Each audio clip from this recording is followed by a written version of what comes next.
Hi, and welcome to the April Austin Software Cooperative Meetup.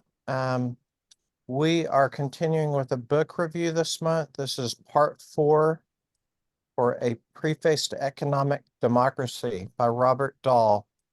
And we'll give you a quick little intro of what the last 3 parts were about, and we may have another part after this, but be sure and check out the other reviews that we've done.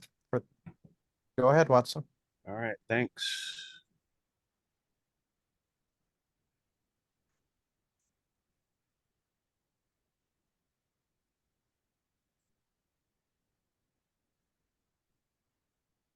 So, generally speaking, the book is about applying economic uh, liberties and principles to the workplace and developing arguments from a political science standpoint uh, for democracy and applying it to in economic environments. So, most basically, the workplace.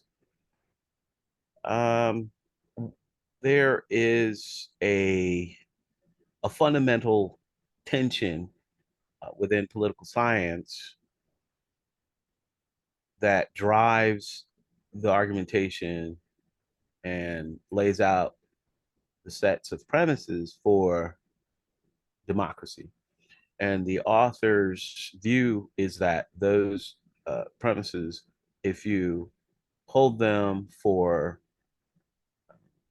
a government, then you ought to hold them in other places. They actually aren't linked to government or the state, I should say. Uh, there are arguments for self determination in any space where any group come together. These tensions come from trying to balance these three things: political equality, political liberty, and economic liberty.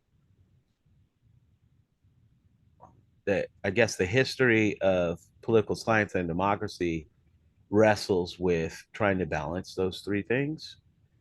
And within the United States, historically, you had uh, political equality was a strong stance. So one person, one vote, you could say. Political liberty, so you can assemble and um, go and do what you would like to do as far as politically, um, you know, vote for who you want and assemble for who you want, as long as you're not hurting anyone else. And then economic liberty, um, which is, you could say it's economic freedom. So people have the right to, let's say, property. And so all the way from the beginning of the United States, there was a concession that without economic equality, some level of economic equality, you couldn't have political equality. And so this is where the tension comes from. So, what do I mean by economic equality? The United States, um, as documented by Tocqueville, uh, it was historically agrarian. So basically, rural farming, these types of things. And so, property, we could think of farms, um, was more evenly distributed, not perfectly distributed, but more evenly. So you can think of um, where people had their place of employment, which would be they were basically um, sole proprietors of a business, basically farming. They were able to, they derived a certain amount of money from that. They were able to influence politics to a certain level, but not to an extreme level. So United States, when it was no longer, became no longer an agrarian society, there became more of an less economic equality. And so then the political equality was affected. So the argument is that the original framers and then of the Constitution, and then afterwards, the people reasoning about political science, political philosophy, and these types of things, they were having an underlying premise of agrarian society. And that's no longer the case. Now it's a corporate society. So now what the author calls corporate capitalism, now we have more of or less egalitarian society or economic equality. So you can, it's basically a given within political science, people that have more money are able to influence politics more. So it's not really uh, supported or reasoned about so much here. It's taken as a given.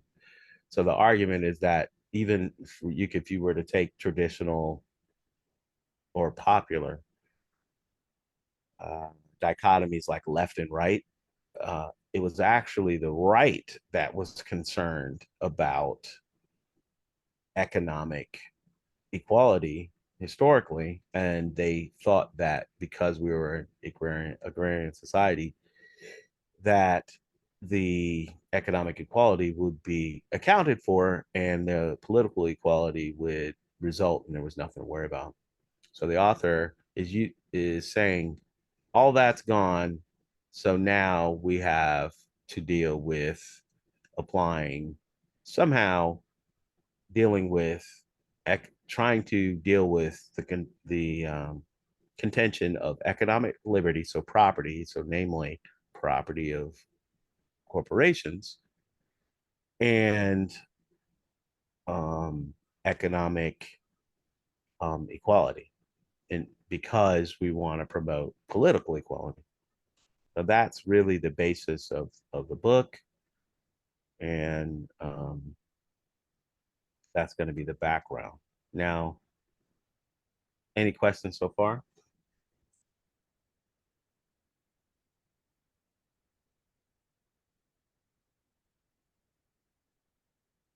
I'm going to move into chapter 4, the right to democracy within firms. We went through a lot of reasoning behind why democracy is warranted and the most legitimate form of governance for a state. And like I was saying, the author says those premises, if you're going to hold them, you need to also apply them to economic enterprises.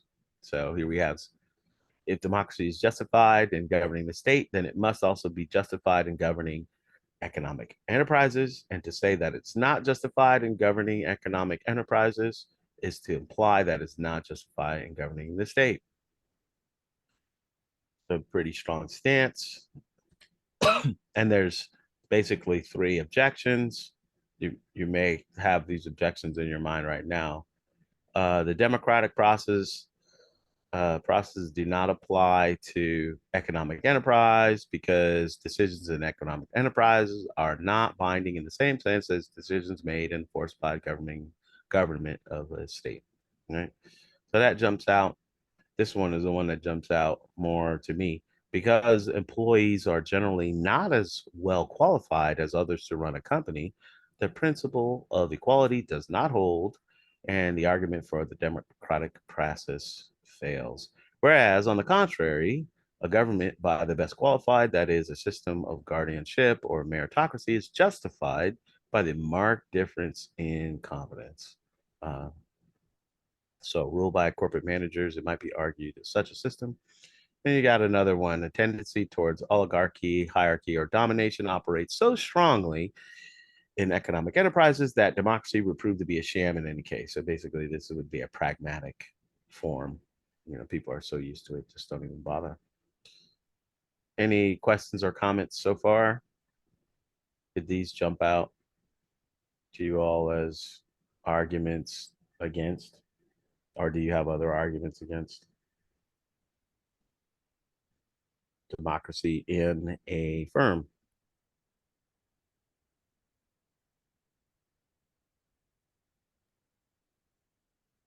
It sounds like stuff that we've seen in other areas, I guess, reviewing, including, I don't recall what the book was, but there was one that was, I think, going back to some of the founding philosophers and then moving forward to current political philosophy and utilitarianism versus trying to do something like this. So it all seems to fit with that. I can't think of anything else.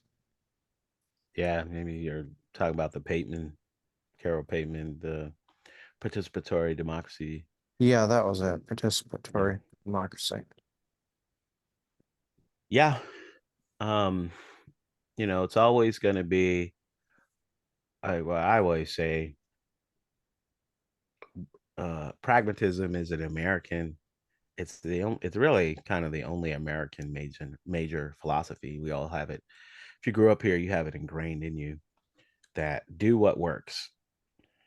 And um, the things that jump out is, people are not qualified. So no, it's going to be, the inmates running the asylum if we try to have employees running the business, you know.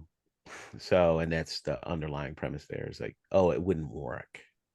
We immediately, don't, I don't want to say don't care, but we deprioritize the morality, like, of self-determination, the strength of self-determination as a ethical, like, say, just right.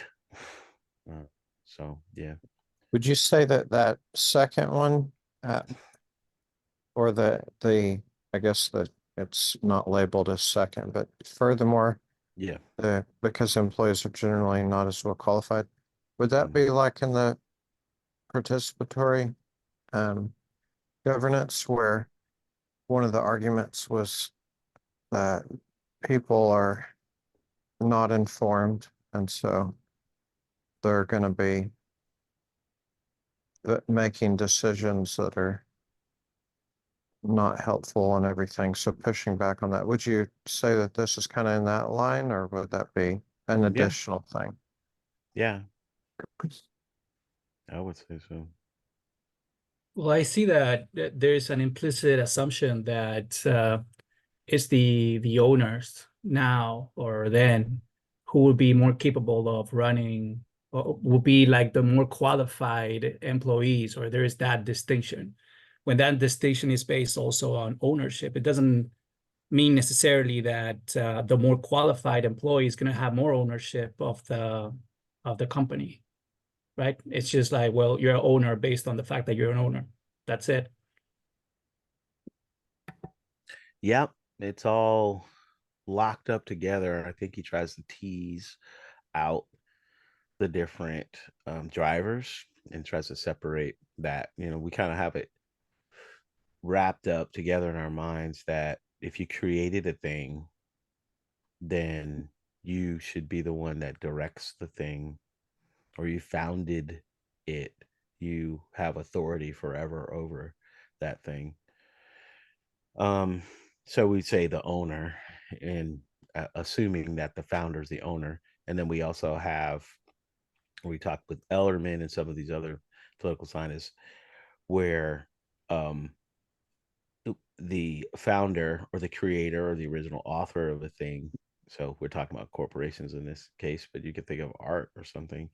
They have the right to transfer that thing to someone else, and then now they're the owner, and then it seems to lose the weight of, oh, just because someone could purchase, because someone can purchase, that now they are qualified. That seems kind of silly, but again, it's all locked up together with these things. So Ellerman's pretty good about teasing some of that out, and then also saying like transferability is illegitimate for those who are part of the creation process, right?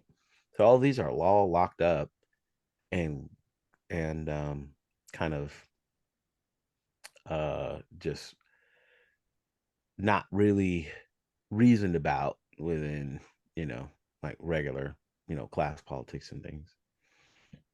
Yeah, the So mere that, scratch or challenging the argument, it really falls. So that's the funny thing, right? And we operate on a lot of these things, and they just cannot stand the slightest of scrutinies. Right. Yeah. Um, let's see. Anything else? Any other comments before we move on? well, I guess I was at what was coming in my mind is there an even stronger argument to push? Well, I'm sure there is, but if you know what it is, because when I'm looking at this and what we're talking about is, well, this doesn't say anything about whether the corporate managers have been qualified. If you take a government by the best qualified, guardianship by meritocracy, then the people that are managing should have been qualified as well. So then you need to flip the whole thing and say that it goes both ways, and then that ownership. So transfer of ownership doesn't, ownership by, paying for it or whatever, however you're transferring it, is not implying that you're qualified. So you're going to put that through the whole time. Yep. Is there an even stronger argument? Because this seems like only the first stage of it, and then someone's going to push back again. So you're saying a stronger argument than these three against this here, against, Yes, against, well, he's not because putting it I mean, forth. like you can come and we can take apart like what was just put forward. If you do transfer of ownership, it doesn't mean that the next person is qualified.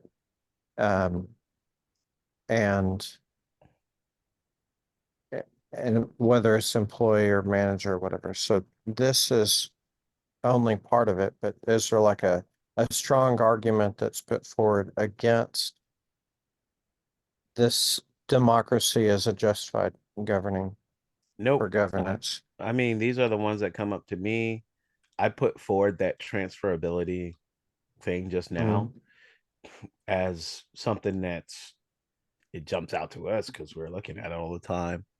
But like I said, it's it seems strong, and other objections to these objections seem strong because maybe we've been reviewing it, But if you just were going around talking to people and asking them about the worker owned or employee owned enterprise and all that, they're going to hit you mhm. with, basically that's the inmates running the asylum. Is how they're going to respond. It just seems wrong because, you know it's the so many narratives, like we talked about in the design justice. People think that Dorsey created Twitter and from scratch and Ruby, and it was the heroic, visionary founder thing.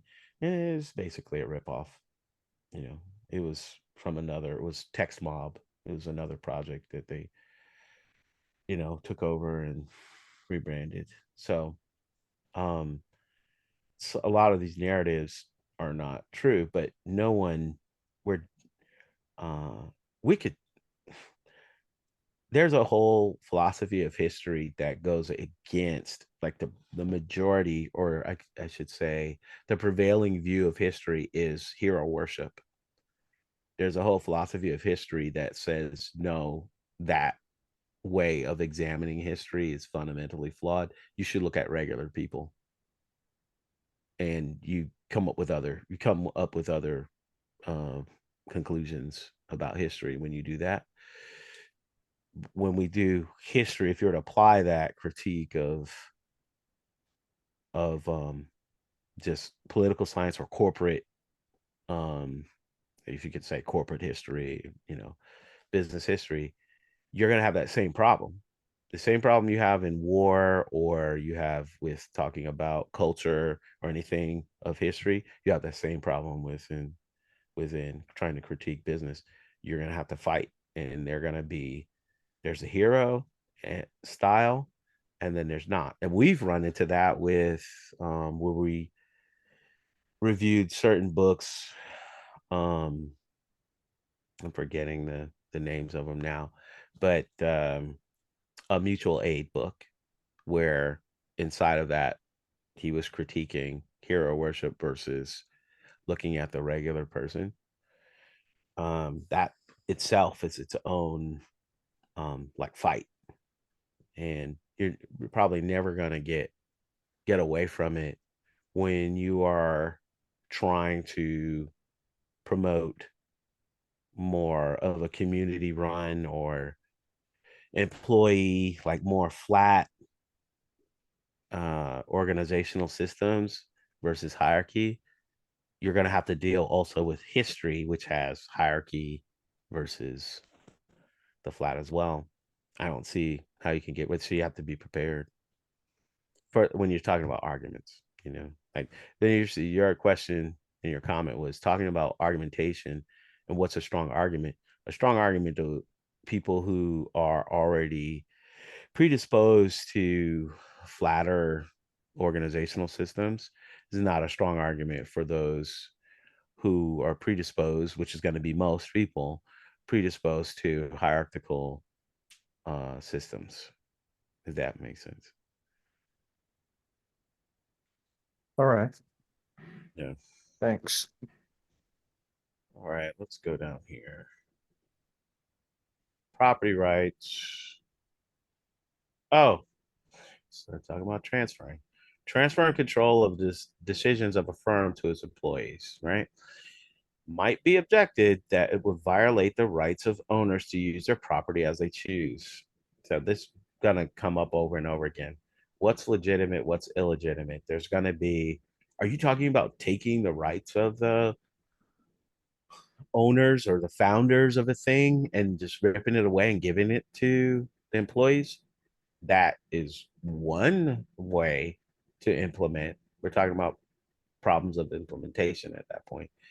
The other way is have the employees from their, from the founding point being owners, or having the founders or the owners or what have you retire into selling things to the employees. There's multiple ways to do it, but the thing that jumps out is automatically nationalizing every single entity and making employees own everything. So it goes, this is an ethical projection, right? All right, so if, however, this Wait, excuse objection, me. go ahead. When you say an ethical rejection, you mean that well, the ones that will criticize that as being unethical from their standpoint. Yeah, it's as property rights. So the founder creating let's say a business, right? And then someone else, they would call, like a libertarian would call it theft. Oh, no, it's not yours anymore. It's now the employees. So I would say this author doesn't tease it out to the level of a David Ellerman and others, where their stance is it's not theft. Whoever it is that uh, engages or helps in creating a thing, they have part ownership. If you were to try to reason about property right theory in general, right? Basically, the fruit of the labor belongs to the people who created things. So if you made a bunch of chairs, you should have some say in where the profit of the chairs go. But this author here is kind of staying a little bit on the high. He's trying to be a little bit more pragmatic and staying a little bit more high level, I think. Yeah, because it depends on what's the ideology behind it, or the assumption, right? For others, it will be unethical. The theft will go the other way around. It's actually employees that are being robbed, right? Yeah. Yeah. Is this talking about if there was some like law that goes in Yeah. place that forced? Okay. So then if a law went in place and forced all companies Mhm. to be employee owned, then there's a argument against that law going in place saying that you would be stealing or committing theft from the original owner. Yep. All right. And then he's referring back here in chapter 2. Basically, he was saying um, there are ideas of property at a higher level.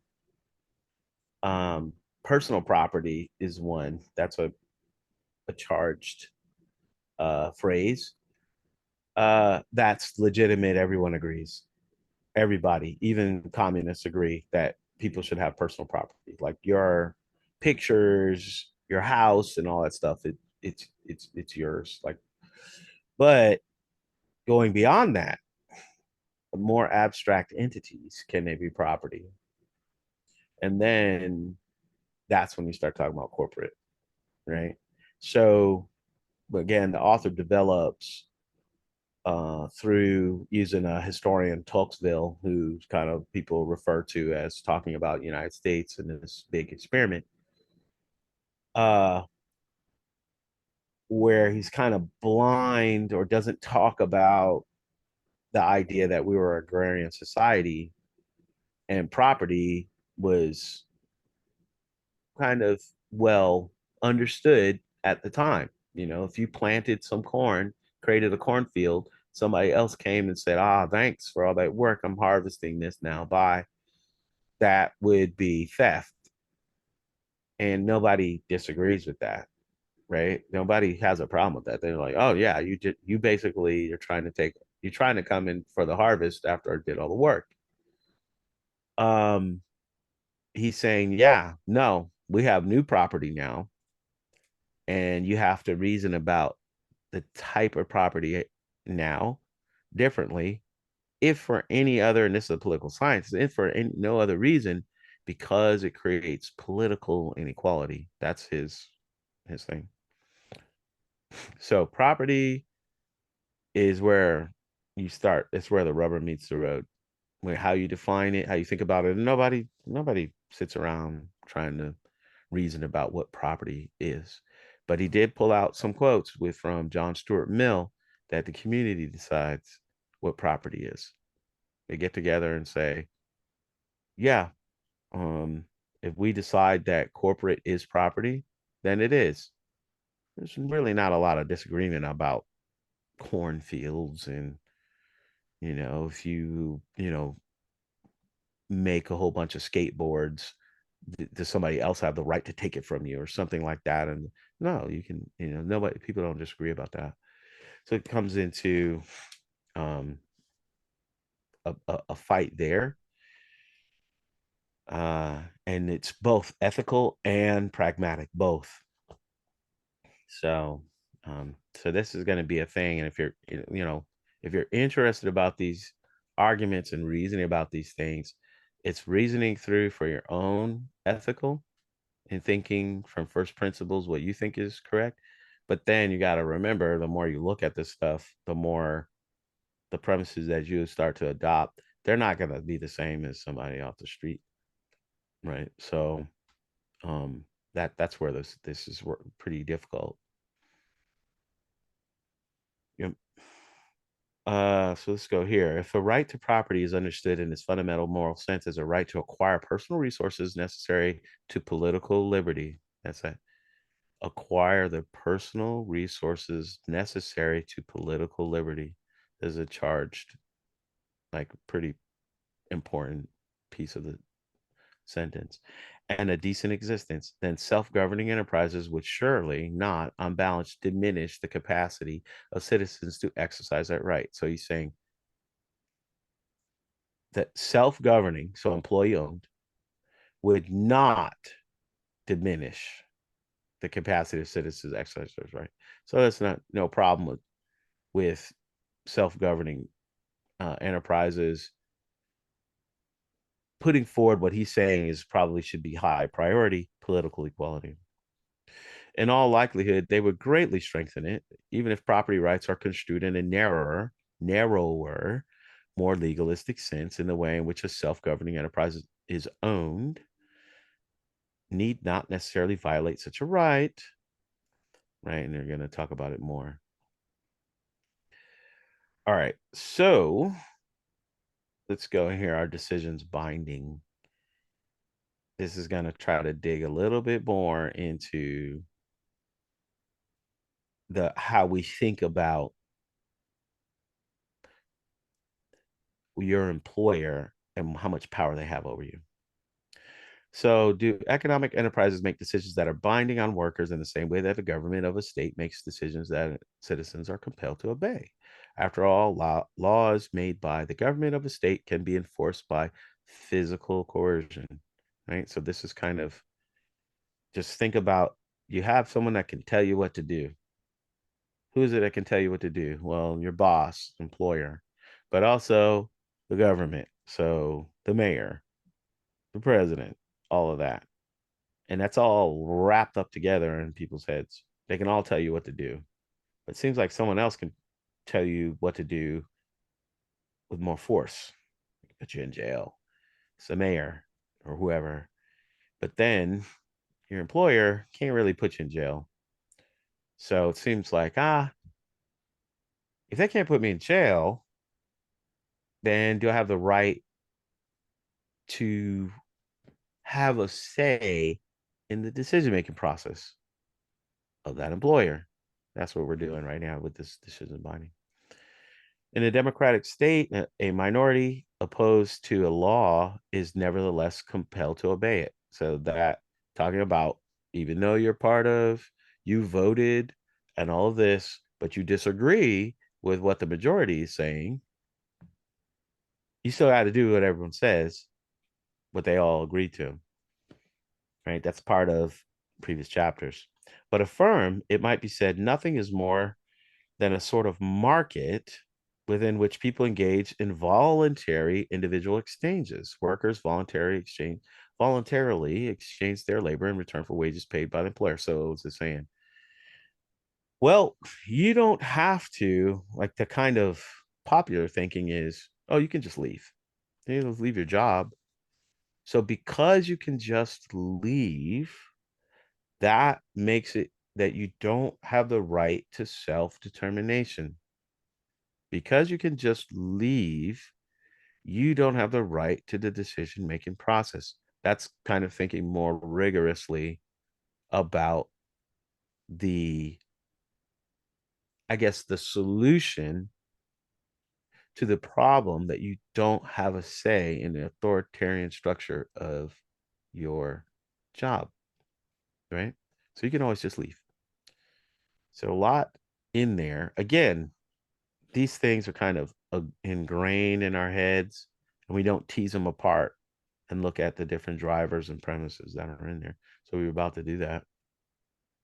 Any comments so far? All right.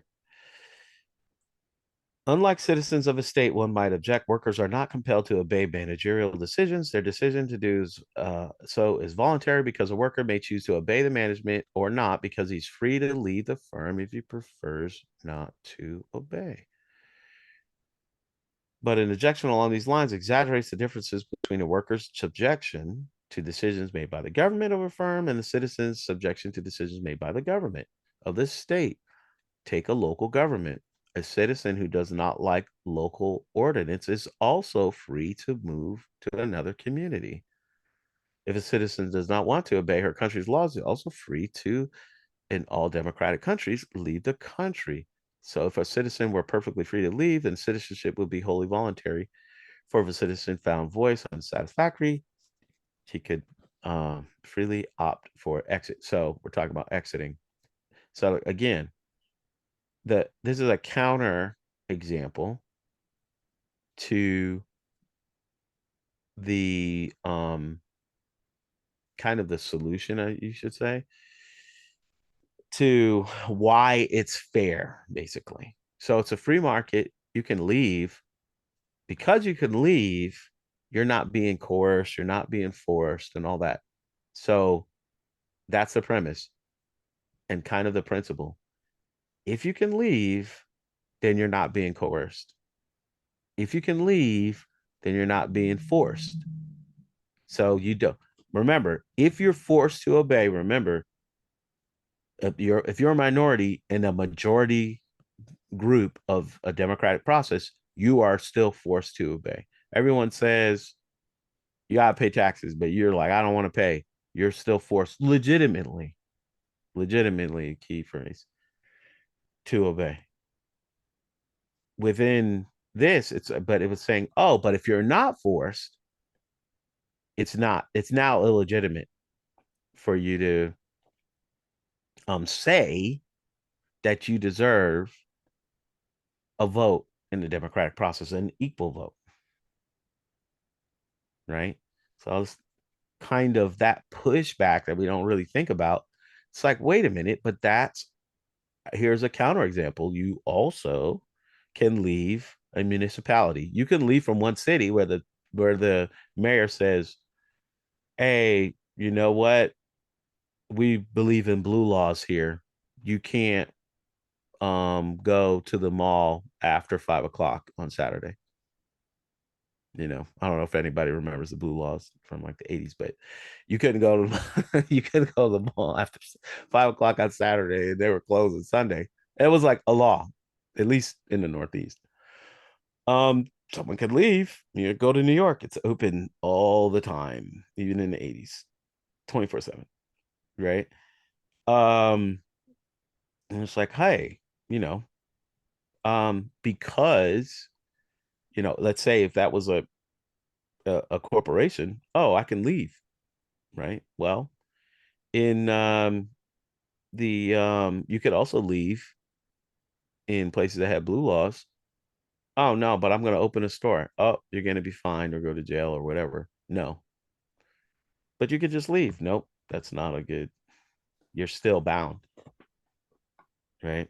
So does that make sense to everybody?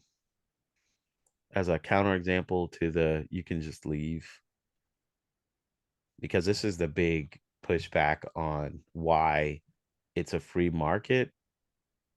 This is a pushback to free market is not a legitimate rationale to you not having self-determination rights. Is it confusing?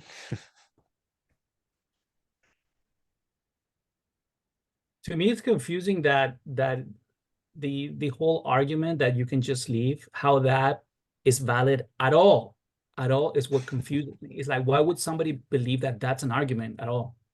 You can just leave, therefore you're free, or you are, because we are talking about power, like decision power, and the fact that you leave has nothing to do with exercising the power over whatever context we're talking about, right? It's, oh, you have the power to leave. I'm like, dude, that's no power at all to influence anything of the circumstance in this organization. So I don't know. I think it's I don't know. It's almost like an argument that out of the blue that to me doesn't really make sense. And it's just like, well, I don't know. It has like that, I don't know how to call it, like childish, angle is, I will just leave. You don't like it, we'll leave, right? And like, I well, guess how's thinking this? I don't know. that it's like if we try to go back to the principle that was in the earlier chapters,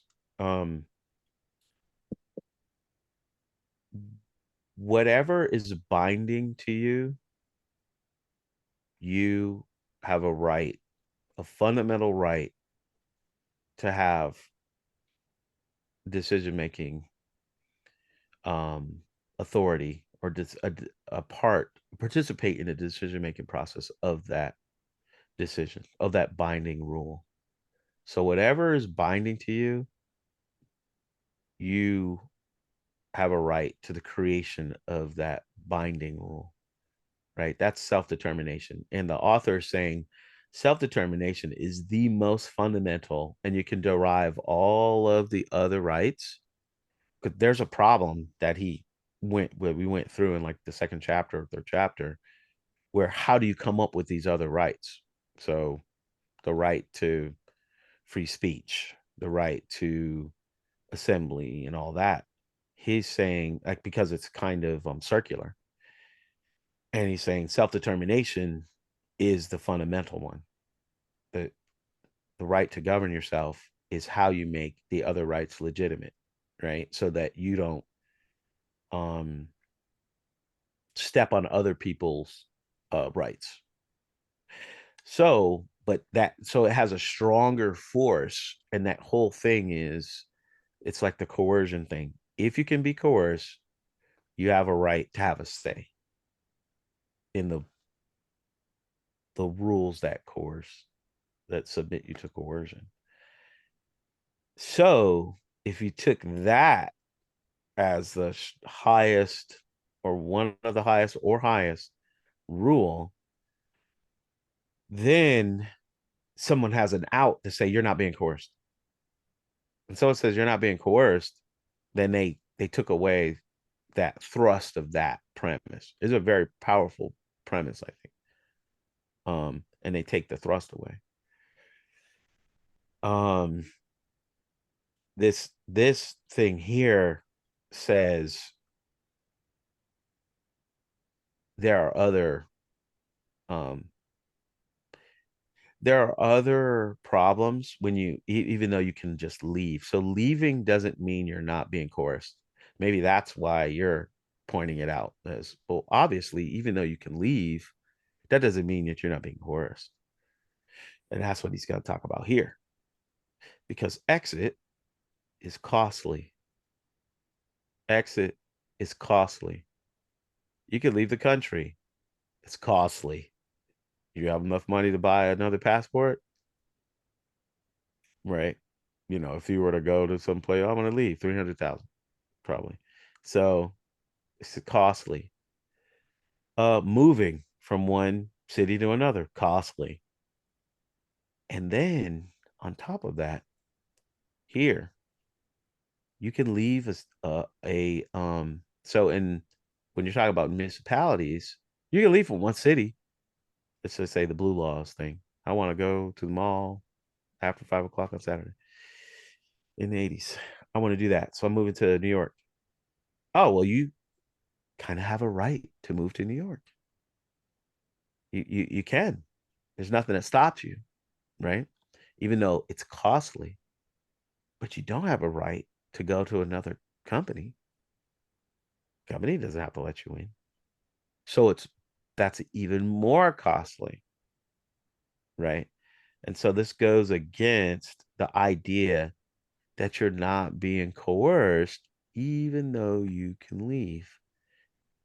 The costliness does add into some level of coercion. Now, coercion is really like legally, it's like a gun.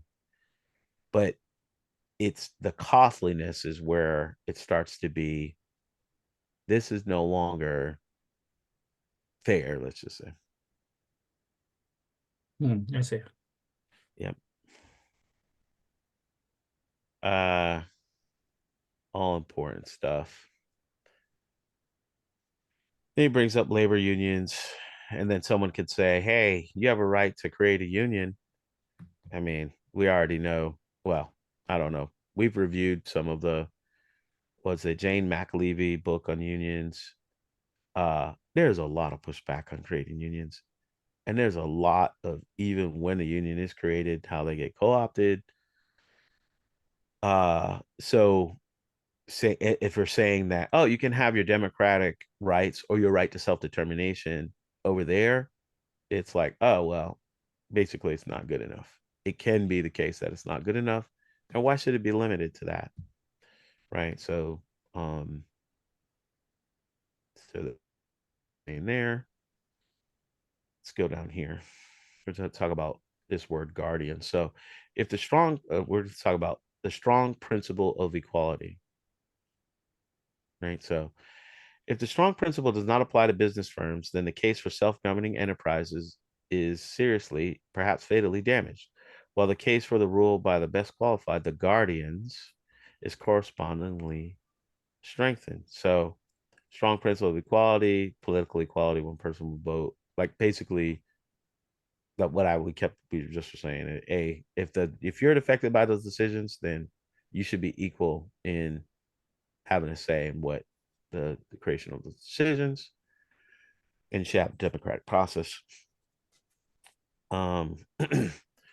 So guardianship is when people are selected to rule. Corporations, basically guardianship. Government or large American corporations could be seen as a form of guardianship, although managers are nominally selected by a board of directors, which in turn is nominally chosen and by and legally accountable to stockholders, is in reality, new managers, right, are typically co-opted by existing management, which also in practice chooses and controls its own board of directors. So this gets deep into talking about the politics and dynamics of management and really professional managers and how they're selected. And this basically good old boy system continues. And you don't really get, this is quite interesting, and there's lots of books on this, with basically talking about or critiquing professional managers, or you can call it the professional managerial class, from both sides. There's a critique from the left and there's a critique from the right, both sides.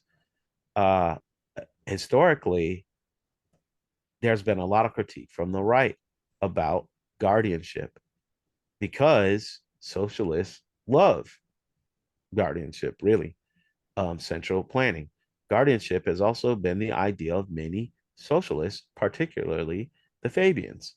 In this view, the managers of state-owned enterprises were to be chosen by state officials, to whom the top managers were to be ultimately responsible. So think about that. You remember self-determination, these decisions are being affected and implemented, and you are being affected by them, but you don't get to choose those guardians, right? You don't get to choose those managers. They're being chosen from somebody more qualified to choose than you, right? And even he's talking about it. We're going to talk about it more. Even the idea of what decisions should be delegated to managers. Nope, you don't get a say in that. It's been decided from on high. This is guardianship, right? And historically, from what I can tell, we haven't done reviews on these books, but historically, the past 100 years, it's been critiqued on from the right. And then now all we're reading here is critiques from the left. But this here is a critique from the right. Because the overwhelming weight of existing institutions and ideology, probably most people, including many thoughtful people, will find it hard to believe that employees are qualified to govern the enterprises of which they work. Oh, okay, yeah, fine. Right. Any questions so far? Yeah, when it says that guardianship has been the ideal of many socialists, what do you mean? So guardianship is when, like he says here, this is Plato's term, right? Plato was like the philosopher king guy.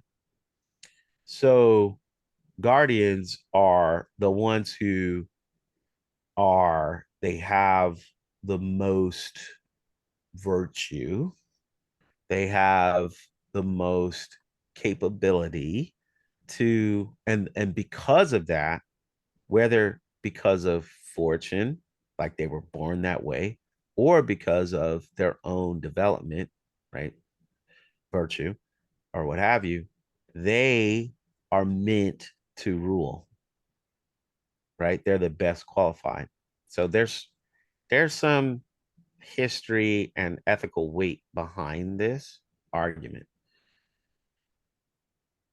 They're saying that not everyone should rule, which might be seem trivially true, right? So we're talking about the fundamental arguments between authoritarian structures and this new thing implemented, which is democratic processes on the level of large entities like a corporation or governments, right?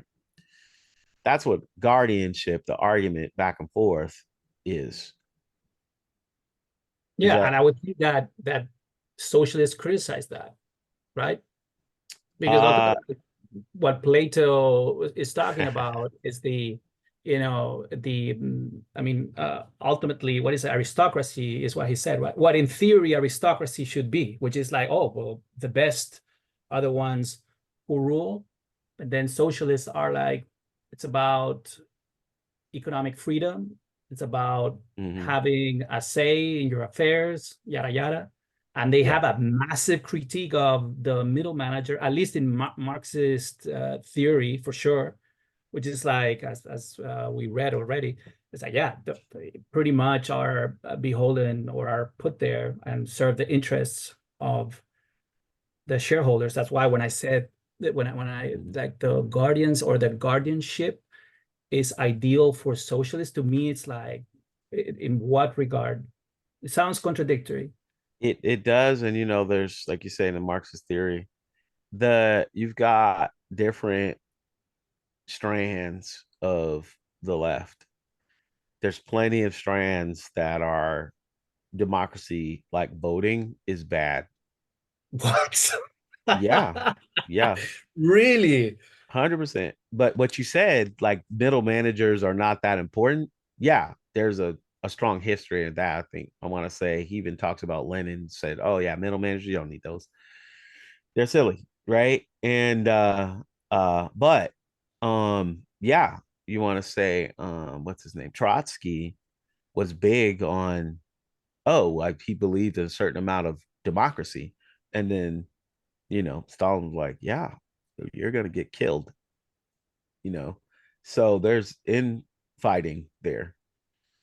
The whole idea of central planning is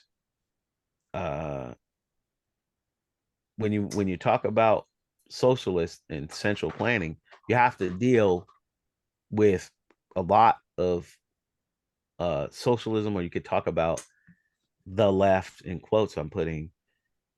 There is a strong theme or history of such central planning is great. And then I would say it's a minority view on the left, but it's also a minority, I would argue, a minority view on the right too, that central planning is not great. So this is it crosses both sides. But from what you've read, what's come across to you is that, oh yeah, socialists are not about this central planning thing. Yeah, even the central planning is more like, what's the role of central planning in whatever people think that is going to be the unfolding or the movement toward transforming society and all that, right? And whether that necessarily it's we're only going to have central planning, or this and this and this are going to be done through central planning, because I guess there's a belief or whatever that that's the best way to go about it, but not necessarily as well, that's all we're going to do, or whatever we're going to do forever, as opposed to, oh, well, this is a phase. Yeah, I don't know. As you said, it's very varied, right? So I'm sure there's somebody, out there that have their ideas. So you have this word, socialist, and then you have democratic socialist, and you have socialist Democrats. Both of those, like the idea of adding democratic in needed to be there because of the strong view of no, we're not going to have a we're not going to have a democratic process to figure out what is going to be delegated.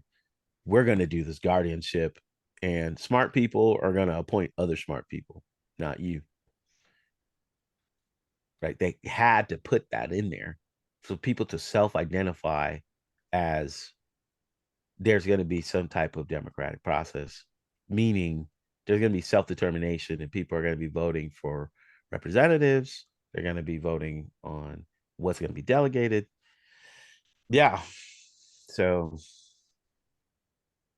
all right. Let's see. What's next there? Any other comments? Go ahead. Yeah, I was just gonna say add one thing. It's probably the overarching theme is like, so there is an argument of um that, yeah, there are guardians and all of that, of the managers and all of it. It's like based on the fact that all of the like, I don't know, factories, farms, or anything, they operate on the level that there's a need of someone to be like to rule that, to be a manager, to be a boss. But historically, it wasn't like that before. So like the early manufacturers were self-operated, where it was like a family or a community that was operating on that. But then after the revolution, the manufacture revolution, the factories came in, and only then bosses appeared, and they were able to like install this myth of the fact that boss is necessary, and then people start arguing about that, not like not about the premise of that. Why is it organized like that in any way? Yeah, I think it would be interesting to look at the East and the emergence of how the democratic process was, implemented or not, and then the West, like Henry Ford, right? And it's like, oh, we got these assembly lines. It's not democratic. he's gonna be telling us what to do, right? People are gonna get fired. We're gonna, they have the, all these literal physical fights and stuff between unions and, all of these guys. But there wasn't any voting. They did in the West, at least, not in the United States. There was people were literally killing each other over what's going on in the factory, what's going on with their rights. It was a big fight. But we've reviewed books like the mutual aid book, Kropotkin, where there was, with the guilds, it was organic on how, and it did seem, it wasn't necessarily voting, but people had a say in the rules that were created. And it was more um more of a meritocracy and more of a, I should say, time-based, like people, being a part of a guild for a longer period of time. They had more of a say, but it wasn't the king decided that the architecture should look like this from the top down. Guilds do what he says, and it wasn't like that. So you got a span of about 300 years when we go from guilds and into, would you say, more of a free market capitalism, but free market in quotes, where you had these factories and you had the small guilds and the big guilds fighting. The big guilds basically won and they started implementing this top-down rulemaking, where it wasn't democratic at all, or you could just say you had less self-determination from the artisans, craftsmen, and all that. So this, you got 300, 400 years of that fight going, and you could look at it from both ways. Yep. Anything else? This is pretty lively. Let's go for another. Let's try to finish this thing out. So, in considering whether the strong principle of equality holds for business firms, it's important to keep 2 points in mind.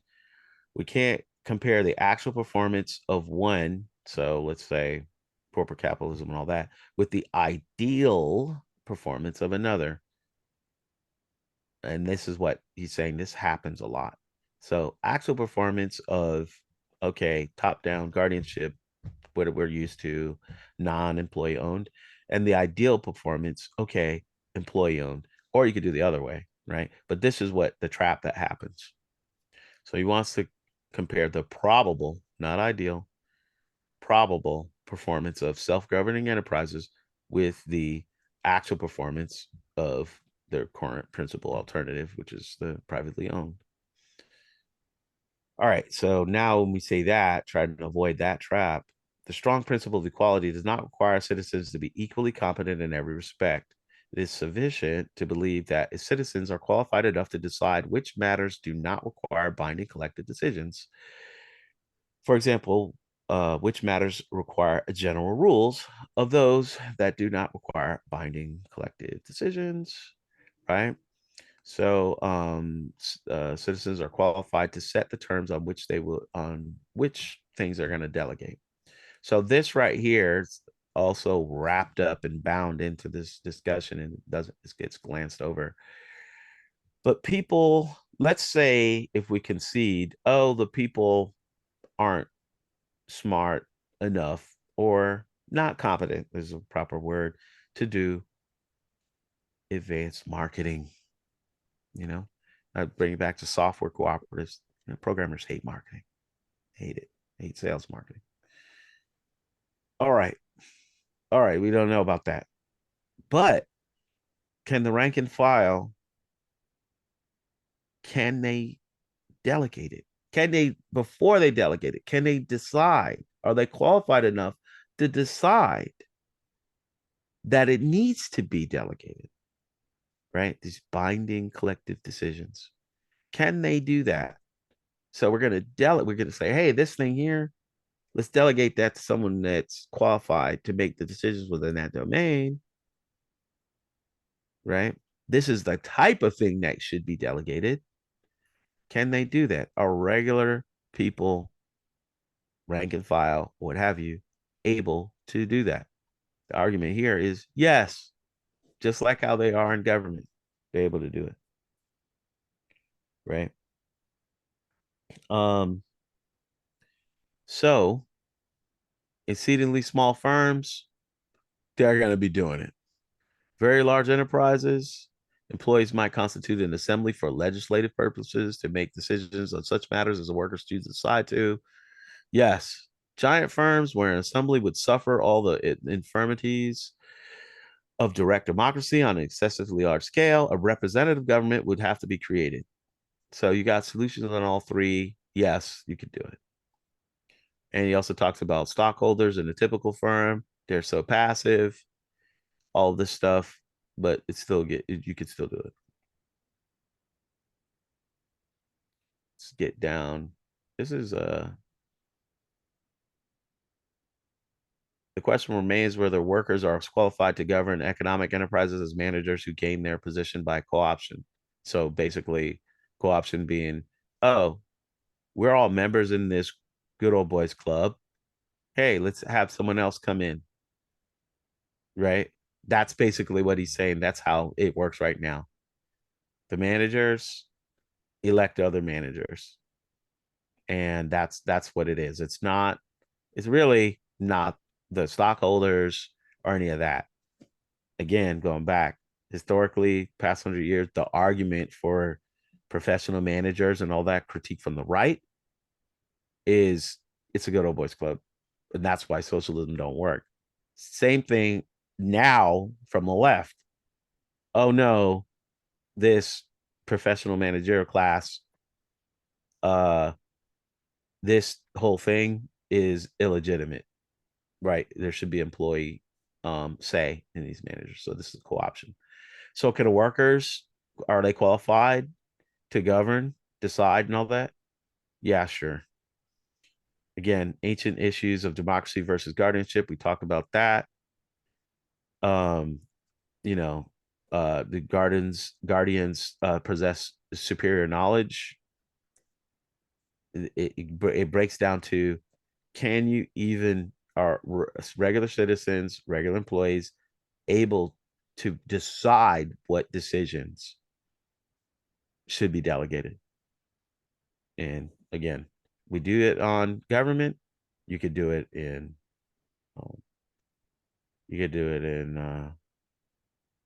companies. If you decide that, I think regular people probably shouldn't be involved on nuclear proliferation treaties. We're gonna let a diplomat handle that. The nukes are probably more important than marketing. But yeah, we're able to do it. We're able to decide that we don't do that. We delegate it. Let's say we've been going a little bit over an hour. How about we stop here, because we got a bunch more and we were pretty lively, and we'll pick up here and go